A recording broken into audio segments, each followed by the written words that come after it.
Hello, everybody, and welcome to another episode of Sports Card Madness. This is LZ. I'm here with Nick. Today on the show, we have George Hayke, serial entrepreneur, U.S. Marine Corps veteran, and founder and CEO of Alltouch Case. Nick is actually an advisory investor in Alltouch, and we've done some cool things with them. We've done some things on social. We love the product. We wanted to get George on here to talk about it, but not only talk about the product, but really talk about the evolution of really the whole supply market in the hobby. You have all different types of cases and protections and sleeves. And we want to kind of talk about the evolution of that and really kind of where George sees things going. So that's what we plan to cover today. So George, welcome to the show. What's up, George? Hey guys, how's it going? What's up, Nick? So for those on audio, I'm super jealous because George is in I don't know, Pacific Northwest or something. Like his background, Eastern Sierras. Yep. Oh, jeez. Yeah. So he's got a nice background. It's a miracle he sounds good. Yeah, it's a little bit of wind. I don't know if the mosquitoes might start buzzing, and then you're gonna lose. Don't be smacking your face on camera with a mosquito. Yeah, there, exactly. George. So, definitely jealous of the background. We thought it was a green screen at first, but it's not. It's the real deal, everybody. All right, George. So before I get to my first question, you do actually have two big announcements that you're going to make on our show. One around the product specifically with a new product, and there's actually another very interesting announcement that I think everybody's going to want to tune in for, but we're not going to get there yet. I'm not going to ask you about those announcements right now. What I want to start with is I opened the show by saying that you're a serial entrepreneur. Like you've been involved with a lot of businesses, and why would you want to go and tackle this card case space? Like, did you stumble on something that made you think that? Like, just tell us why. I'd love to know why. Sure. Really for me, I've been a collector since I was 7 years old. I started back then, Garbage Pail Kids, baseball cards. I never stopped. I've always had my collection. I'm a collector in general. I have a large surfboard collection. I have a guitar collection, which I know Nick would appreciate there. You should see my guitar collection. So yeah, there's, we're going to have to You're speaking my language. Time and check that All out. right. So yeah, absolutely. So, but cards have always been a passion of mine. I love my cards. I truly love my cards. And, the protection that was out there, what ended up happening is I pulled my first superfractor. And when I got the card, I wanted to better protect it. And putting it in the one touch case, the magnetic, just doesn't cut it. The thing is that there's the magnet on the top and a hinge on the bottom. They're good if you put sleeves in there, stickers and stuff, right? But, you drop them, they might pop open. I had a card that was in the case and it fell through the center cavity and ended up putting it in a box and then got crushed, right? So protection is important. For me, though, the biggest element was all the new refractors and the different parallels with sapphire and everything is that they do not highlight the refraction and the sapphire that's on the card. So with us, I knew that from my years of manufacturing and with some previous products that I wanted to get involved in the space, number one, but number two, I had the means to be able to make this happen and to be able to create a better option for collectors, something that can really truly highlight a card's refraction. And at the time, there just wasn't something out there. So that's where it was born. That's where the idea was born. I ended up making a pivot. We got together as a kind of a labor of love back in 2022 is when the idea came about. We actually first filed our first patent in March of 2023. I formed the company in February of 23, and we've just recently followed up with our international PCT filings. And primarily, it's not only for the four corners of magnets, it's just for the stacking and linking to display capabilities of the product so that, you can better organize. There's tremendous capabilities to be able to put them all on display, link them all together, and that's because of the magnets. And we use such strong magnets, and we also use polycarbonate. So that's the protection element of it. The polycarbonate element of it is that is where it actually will pick up kind of ambient light. And it really just makes the card shine, I wish there was, it's real hard to pick up on, photos, video, looking at, our content on the internet. You got to really get one in hand, put one of your cards in there and just look at the card light up, because there's so many times I've put cards in our mystery. We do in 55 point and 35 point. We'll put a card inside of our blaster boxes, and I'll just put a random card that, honestly, like I didn't even take a second look at before, and I'll stick it in there. I'm like, damn, that card looks bad, So it's so cool. So it really, I'm so happy that you said this, because it didn't even dawn on me like why they look better.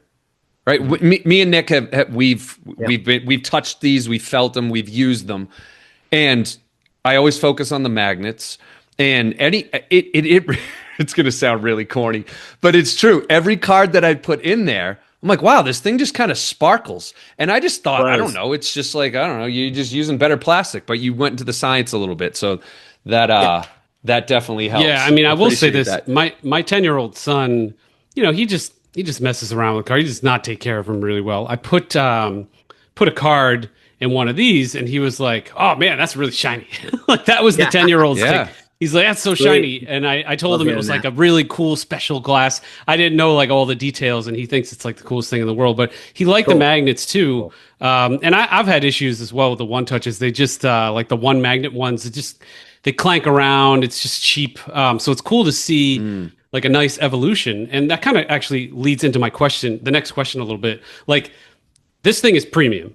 All right. This is not like, this is like Neiman Marcus to Walmart. Like these are, they're a little bit more expensive, but they are amazing cases. I've actually done kinds of crazy tests on Instagram. I've soaked them in water. I've lit them on fire. I've done all kinds. Did you take a hammer to one of them? I did. Too? I took a hammer. It was a fake MJ rookie. I smashed like a regular one touch. That thing cracked in like one swipe.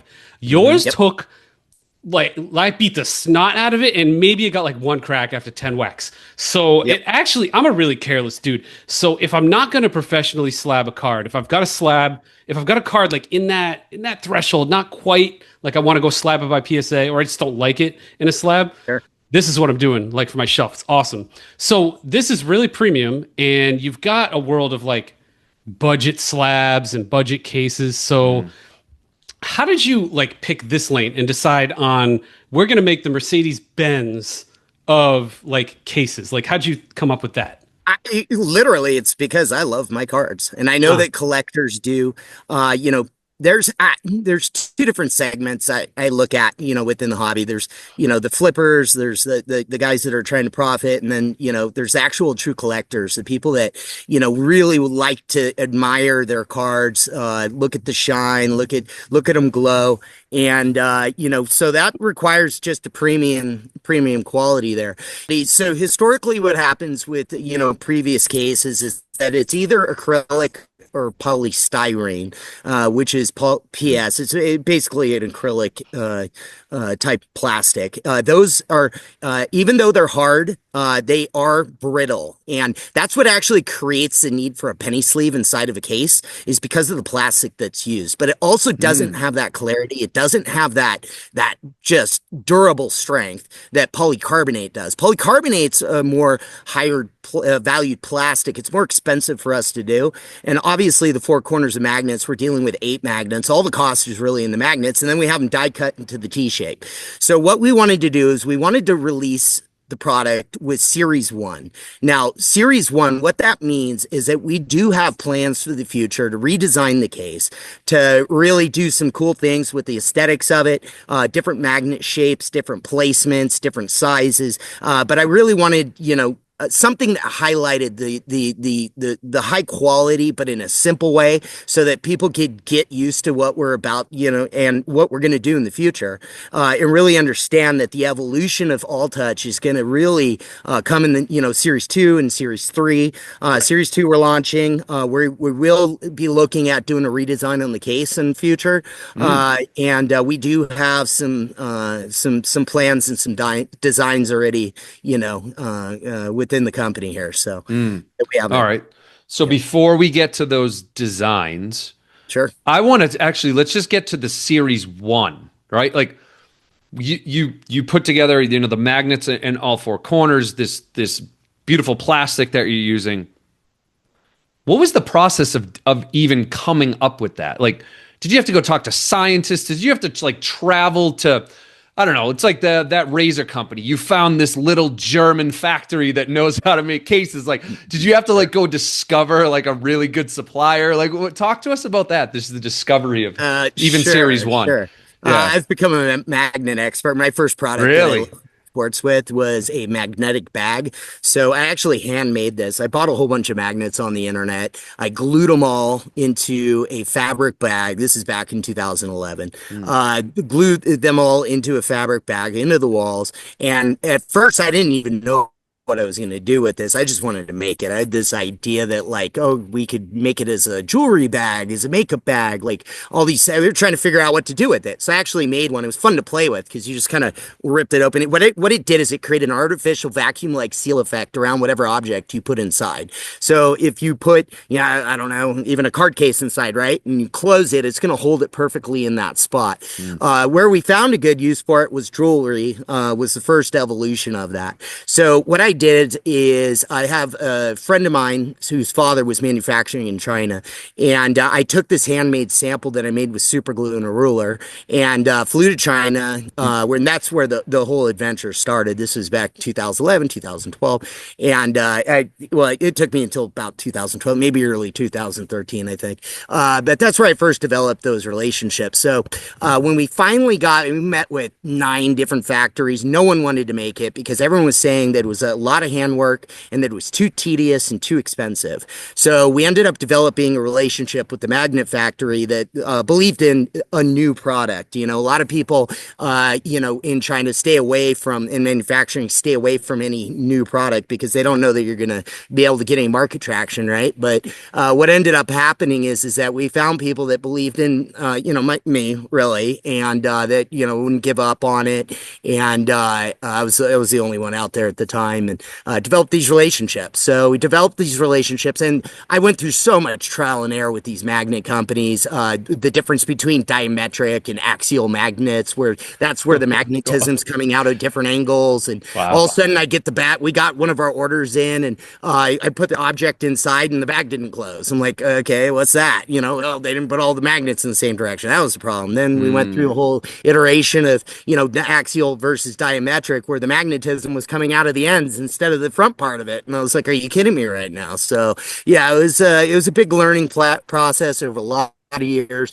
Each one of those magnet bags had between 126 and 160 magnets in it. We ended up finding a good home for it within the outdoor industry. So I ended up doing a national distribution deal with Bass Pro, Cabela's, those types of Shields also was a big retailer that we were in. And we were nationally distributed. The problem with that product, and the learning lesson really, is that it took a lot of demonstration for people to understand it and to get it. So when it was on a store shelf, and we did a bunch of research behind it, that the product, the customers walked up to it and they thought they were going to break it and they would just put it down. So that was a challenge with mass. So we weren't able to get there, really get traction with it. And but during that time frame, what happened was, which is a really cool thing, is that I ended up going back and visiting our original magnet factory, and they were in this big, huge, beautiful building. It was like a palace, and the treatment I got at that moment was, and my interpreter, a good friend of mine over the years, family with him now. He basically told me, he was laughing. He's like, George, they're telling us that this building is because of your magnet order that you beat Apple. I was like, what? He's like, yeah, we literally, there was the same factory that did all the magnets for Apple computers, but we beat them in sales because we were What? ordering millions of magnets, and it was because every unit had between 126 and 160 Okay, magnets. All right, so you How, were how like many products? Yeah, the magnate or whatever. yeah, sure. The magnet magnet king of Chicago. Yeah. So, The Eastern Sierras, I'm gold mining. Yeah. so George, you alluded it to a little bit. You know, user experience is usually important in a new product, and you mentioned people were walking by and having a certain impression about something. Have you like gone to card shows or I don't know, solicited feedback from other collectors beside yourself? From like, you know, maybe there's like TCG collectors that feel a certain way about how a card displays, or vintage hoops, or you know, cards measure differently, like you know, tall boys and stuff like that. Have you kind of like gone to the hobby for feedback? Oh, 100%. Yeah, we've spent the last 2 years, well, last year really hitting the ground running with all the events we're doing on a weekly basis, and the big events that we've gotten involved with title sponsorship or just sponsorship at some level. You know, we're involved with Fanatics Fest since inception last year. We have a really cool presence coming up for the national this year. Of course, Sports Card Madness Party. Can't wait for that. Yes. And then Go. we also have, can't wait for that. Good job, guys.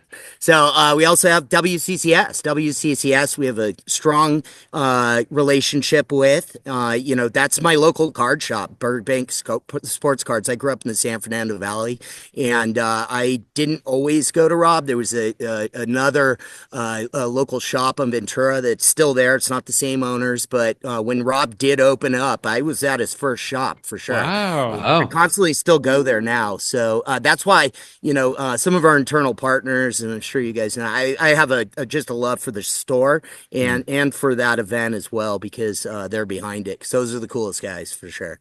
That's So great. it's my local card shop. That's great. All right. Well, speaking of you doing research and understanding where the market's going, you've done some research, and Yes. that's why you have these few announcements that you want to make. So let's get to the announcements. We've teased it enough. Oh.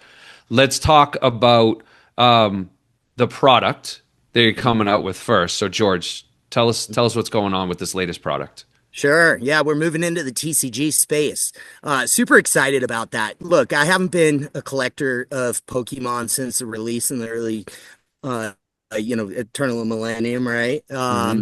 But I have gotten into it recently. I actually am fine. I get it at this point. I really enjoy opening Pokemon packs and getting into those cards as well. So what we've done is we've created a TCG case. And look, this is the thing. For all the TCG cards that are out there, they are metric dimensions. If you do a quick Google search on the internet, it'll say that they are standard sports card size at 2.5 by 3.5. That is not true. That's because those are standard. And Pokemon, most TCG come from Japan originally, which they use the metric system. So the difference between standard and metric is going to be a deviation. And that deviation means card floating inside of the cavity. So most TCG collectors are hyper focused on having a penny sleeve. Well, if you eliminate the movement, that's going to eliminate any abrasions. Not only that, but it's going to present better, and it's just a better, protection for your TCG cards. So what we developed two different types that we are running right now on Kickstarter. We're about to be releasing them in about a week and a half, 2 weeks on our website as well. So it's going to be a little bit of a pre-sale before we actually officially ship. So what's going on with that is that we have perfect internal metric dimensions. The card does not move. Same with their sports cards. And something to actually speak about the internal dimensions. So how we've done this, you can go and measure a card, right? And you talked about that, like some of the oversized cards and cards that are cut wrong and all this stuff. What I did is I took, a good deviation or a good sample size to get that deviation of what is the average there, right? Just coming from a mathematical standpoint, and then get the that average. But then we built our tooling. We didn't stop there. Okay, we tested, and after we got and the card, the cases back, I would take those same cards and I would see if there was float. And if we were off on the upper bound or the left or the right, we rebuilt tooling. We rebuilt tooling on our sports card side 3 different times. We only had to do it twice on the TCG. We got a little bit better at it. But there is zero movement and it will not damage your card. And there is no float inside of the cavity. Then we also have a second version where it does accommodate a penny sleeve as well. But it's more of kind of putting your card in a safe and then closing it. It's a little bit of a larger cavity as well. So that's how we're moving into the TCG market. Now, the perfect fit metric dimensions, it's going to accommodate Pokemon, One Piece. It's going to accommodate Magic. Actually, new Labubu cards. Labubu cards that come with the new Labubus. They actually are the exact same cut and size and everything as all the other card series that I just mentioned. So there is Yu-Gi-Oh, and then what's the there's one more. Dragon Ball Z. Dragon Ball Z. Okay. George, is there any competitors that makes a specific TCG case today? They do not. So a lot of people. This is huge. Then no one's done metric dimensions. It's wild. I don't understand. Like, why would you not? Yeah. So if you want the perfect case that will actually fit the TCG card, then this is the case to do it. And that's essentially that's the announcement, really. Plain and simple. You lack the need for a penny sleeve now, which is cool. Yep. Exactly. Yep. Wow. Yeah, definitely the number one case we're coming out with for TCG is our perfect fit. Got to check those out. Mm-hmm. Anyone that's watching or listening right now, definitely check out our perfect fit. They are just, it's it gives you that special feeling when you get one in hand and you put your card inside and you close it. It's just, It's a peace of mind. Fits like a glove, right? Yeah, exactly. Awesome. Fits like a glove. So just want to stir the pot a little bit on this. I just think about new industries, like when you go into, this, card case industry is established. People have been, there were screw downs back in the 60s. Now we know that they sort of destroyed the cards as I try to buy screw downs on eBay and grade them. They just smush them. Actually, that's a pro tip for the audience. Quick digression.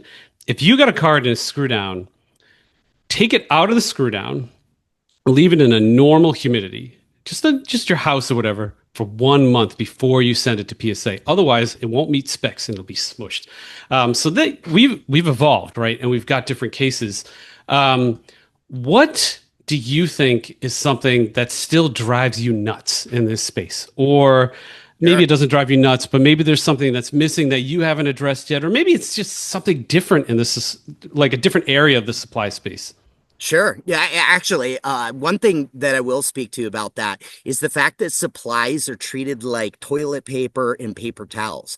Okay, I understand it's a supply. I understand there's no brands behind it. There's no collectability. There's no nothing. So for me, you can get to love your case just as much as your cards in a way, but make it something cool that's on display that you actually value and you're not looking to throw away, a week later or something. So I think really putting that collectability aspect or component on the actual, case, hard case, whatever it is a cool thing. Back a little while ago, Clint from Zion took the boxes and instead of having the corrugated boxes, he put them into hard cases so that you had a collectability on that. So that's a cool thing. I think that's really the evolution nowadays is, the thinking outside of the box and taking something that's looked at like a supply and turn it into a collectible along with your collectibles. So I think I like it. And on top of that, let's get it fed right into your second announcement. Yeah. Talk about this second announcement around the redemptions, because this announcement right here is a whole nother part of collecting. Like, you can legitimately collect these damn cases, everybody. These Alltouch cases, you can collect them themselves. So, George, tell everybody what's going on there. Oh, yeah, absolutely. It's on the front of all our blaster boxes. We claim a 24 karat gold case. Okay. Now, this is what's going on. On my part-time, not full-time, I am also a gold miner. That's why I'm here in the mountains. So wait a minute. Wait. You're stop the episode. Wait. Stop the episode. Stop it right now.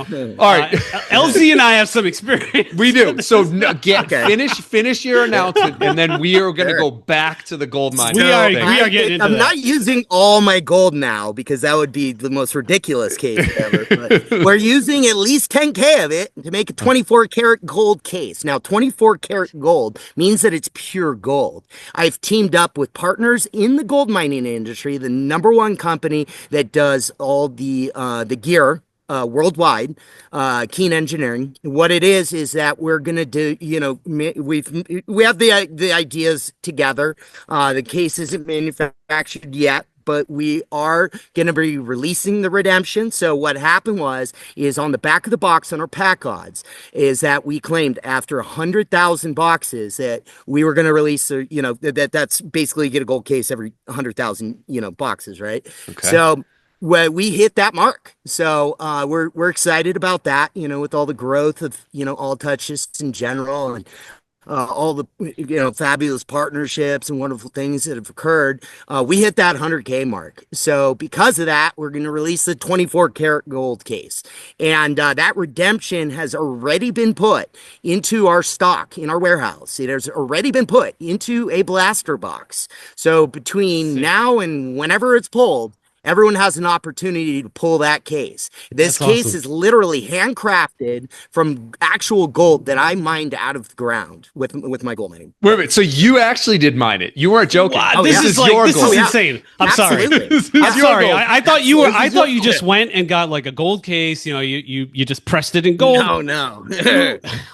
Wait, George, as of today, what is that case worth?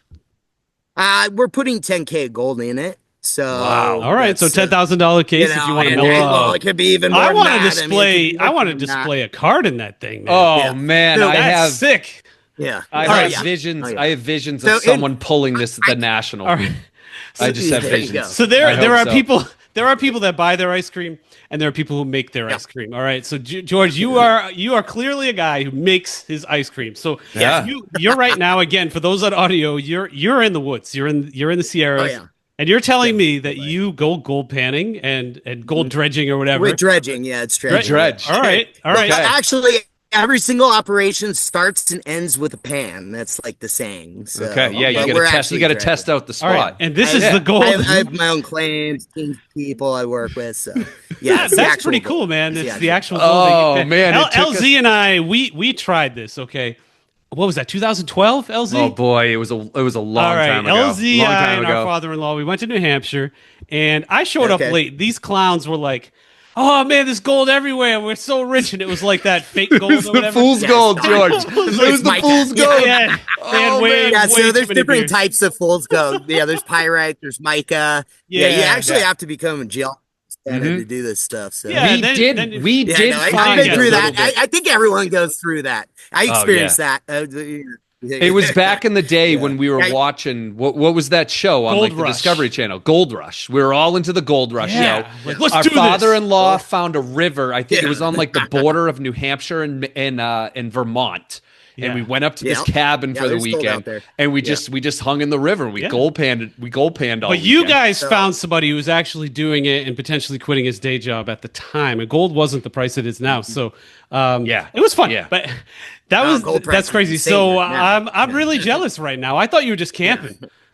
Oh no. I come up here and I get to work. for Oh, sure. that is so cool. One Yeah, funny it's, story uh, about definitely that. built a reputation We over the we years. wandered. Yeah. So the campground itself, like I guess quote unquote, like had a claim to like the river in front of them to be able to gold pan, and we didn't know the rules. So Nick, were you with me when we wandered up the river, or was that just me? No, I think I was just like, I don't know, I was doing something else. I think you were just doing something else. Doing something else. Me, yeah, exactly. We won't get into what else, but Yeah, we- yeah. me and my father-in-law, we wandered too. up the river because we found like a better spot, and this guy comes out onto Yeah. the river with a shotgun, Yeah. and he was not happy with us, George. He was not happy. We immediately Those are the grabbed all of our old-timers. supplies and got the hell out of there. So for The sure. owners of Yeah. that hotel had a decent operation though. So out back behind it, they had all the sludge or whatever you collect, and they were like going through it, and they showed me like a ton of gold. I mean, at the end of it, we had some fun. I do have some flakes of gold still from that trip. yep, so do I. Yeah. Cool. Yeah, So yeah. that's fun. Oh, keep them Yeah. forever. Yeah, Mhm. definitely. That's Yeah, cool. that's All right, everybody. Well, you got to hunt gold's this insane. 24 karat gold case. Yeah, hunt it down. It's out there. Oh, there It you is go. officially in the wild, everybody. Yep. Officially. Yeah. So get Do it. after it. Okay, before we get to question of the day, Nick, you want to drop something as well. You have an announcement. Yeah, we wanted to do something for the audience, especially if you've kind of geeked out and spent most of the episode, listening about these cases. You want to chase after some of them. We, because we're tight with these guys, we got the best promo code in the market, the best deal. They are willing from this episode airing until August 3rd, when the national ends, you can get 20% off of your entire order of Alltouch cases. You can use it on the website. The promo code is MADNESS. Okay, so 20% off with the promo code MADNESS. Go ahead, LZ. 20% off. I'm just like in my mind thinking, I'm going to try to win this 24 karat gold case. Yeah. Now I'm getting 24. Yep. Now I'm getting 20% off. This is a big deal, everybody. I mean, it's the best code in the market. So 20% off. Awesome. Great. Yep. George, thanks for doing that for our listeners. That's awesome. Yeah, thanks, Oh, guys. absolutely, guys. Yeah, Okay. thanks for having me on. This is All right, fun. great. So let's get to question of the day. And I actually thought of this because you'd mentioned traveling to China. It feels like you're kind of a world traveler. You've run different businesses, and you've been to China more than a few times. So for all of us, and George, you don't have to go first. You can go second if you want. If you want to give it some time to think, you let us know. Cool. What is the most interesting place that you have traveled to? Who's going first? Do you want me to go first and let you guys give a second? I got think? mine. All right, Nick. All right, you go first. got What mine is the too. most interesting Yeah. place that you traveled to, Nick? Yeah, I was a management consultant for a long time. And one of the coolest projects I had was for the Chilean government. So I was out there for a few weeks, gosh, almost a month. And I also went there again as part of the MBA program. We took courses there. And what a beautiful country. I mean, that thing, it's vertical, right? So it takes up all of South America. You've got tropical weather. And then if you're down in Patagonia, you've got almost Arctic, it's cold. And the mountains are amazing. They have they have the tallest mountain in the southern hemisphere. It's just amazing. So Patagonia, I'm going to say Patagonia specifically. Ooh, okay. Although Santiago is beautiful, but it's just very metropolitan. Once you leave that, the vineyards rival. I've been out to Napa, man. The vineyards in Chile are cheaper and just as good. And another little secret for the audience, if you want to be a crowd pleaser, LZ knows this. One of the best red wines you can come up with is Carmenere. I don't know how to spell it, but Carmenere wine is huge in Chile. You can get it for like 10, 20 bucks. You pop that thing at a party, people are going to think you spent 200 bucks on a bottle of wine. It's a grape that they thought was extinct, and I actually worked with the cultivators because I'm really into wine. I was into wine back then. And they found a sample in Paris and they cloned it and they let it run wild in Chile. And it's a pretty cool wine. So that was a really interesting trip. We did all sorts of other Nice. stuff I can't talk about, but Sounds it was great. fun. George, you want me to go or do you want to go? Yeah. I can go. Got 6% on the battery here, so Okay, go but first. I gotta go. Yeah. I'm also, I talked about the fact that I have a surfboard collection. I'm also a surfer. That's right. So I did a trip to the Mentawai Islands. Had to actually go on we flew into Jakarta, we flew into another airport first, and we flew over to Jakarta. Then we got on this boat that we were supposed to be on overnight, like 24 hours. We get onto this boat. It was absolutely wild. We actually there was people, literally every deck had people living on the boat, just on the floor everywhere. Right. And I was like, well, where are we staying? And I didn't understand what was going on. I was down for anything, just wanted to get the waves, right? And they take us down to this deck, and we had to stay in jail cells were our rooms. What? So we're on jail cells in this boat in Indonesia, going to the Mentawai Islands. We arrive there, we get on this dinghy, and we hadn't slept all night long because of the all that. So anyways, we get there, we get on a little dinghy, and just the surf was absolutely firing. It was so spectacular. spectacular, beautiful, just the coolest moment. And yeah, just ended up spending what was it, 10 days on this island with this tribe of people, and like it was Wow. they had just opened this resort, and there was only boat trips that went into there previous to this resort, and there was literally sawdust on the ground, and we were the first people to stay there. So it was actually run by a indigenous tribe that was on the island, did all the services and helped Hmm. us and stuff like that. So we were like their first shot at Westerners coming in to do this job, and it was just such an amazing experience. And that's Wow. something I'll never forget in my Yeah, I'm life. sure you won't. I'm sure you won't Yeah. forget that. That is incredible. Do you still surf a lot? Do you still get I out? do. Yeah, You do? this last year's been a lot of hard work, Mm. scaling Alltouch, Hmm. but I still surf. Nice. Absolutely, Awesome. no doubt. Nice. That's Yep. great. That's great. Well, thanks for sharing that. Cool. Mine, I actually had the opportunity to go over to India for some business travel, and uh, I was being kind of courted by a much bigger company over there that we were doing business with, and it was incredible. We were treated like royalty over there, and I just remember we took a trip to see the Taj Mahal, and it was a long drive. It was probably like I want to say it was 4 hours, 4 hours there and back. Um, and we're going through this little village, and in these beautiful cars. I think they had us in like Lexuses and Mercedes, and because again, it was this big company, and we're driving through this little village, and there are these bulls, like these cows, in the middle of the road, just walking through this village, and the drivers having to dodge these cows and Wow. these bulls, and it was just like such a eye-opening experience. And then at some cases too, like you see the extremes. There were like cows like eating out of like dumpsters, and just very interesting. They're almost just they're just wild animals, and they're kind of just eating where they can find food. So that really stood out to me. But the most amazing thing, I've had the opportunity to go to not all the greatest places in the world, but I definitely like Rome, Italy is up there with regards to just like the architecture and the buildings that are there. But the Taj Mahal was probably the most impressive architectural building that I have ever seen. It was just so incredible how they built this thing, when they built it. It is a mirror image. If you there's this line that goes right down the middle of the Taj Mahal, and even the grounds of the Taj Mahal. And what is on the left is exactly what's on the right. It's like this crazy mirror image. So it was just so impressive. And it was so impressive. I actually think it was more impressive than anything I saw in Italy. So that to me definitely stands out. That Wow. was a very impressive trip. So Cool. I remember you yeah, talking about that trip, I've and heard you've that. never to this day talked about something the way you talked about the Taj Mahal. yeah, I've yeah. heard That I've definitely. there. I have not been there. I Mm, definitely need to go. Yeah. Yeah, like people have a great, just a real, defining trip, yeah, defining moment when they see the Taj Mahal. So for I sure. definitely have to put that one on the list for sure. For Cool. So sure. All yeah, right, George. cool. So let's wrap Yeah, this up. So how can cool. people find All Touch? How can they buy All Touch? How can they find that 24 karat case?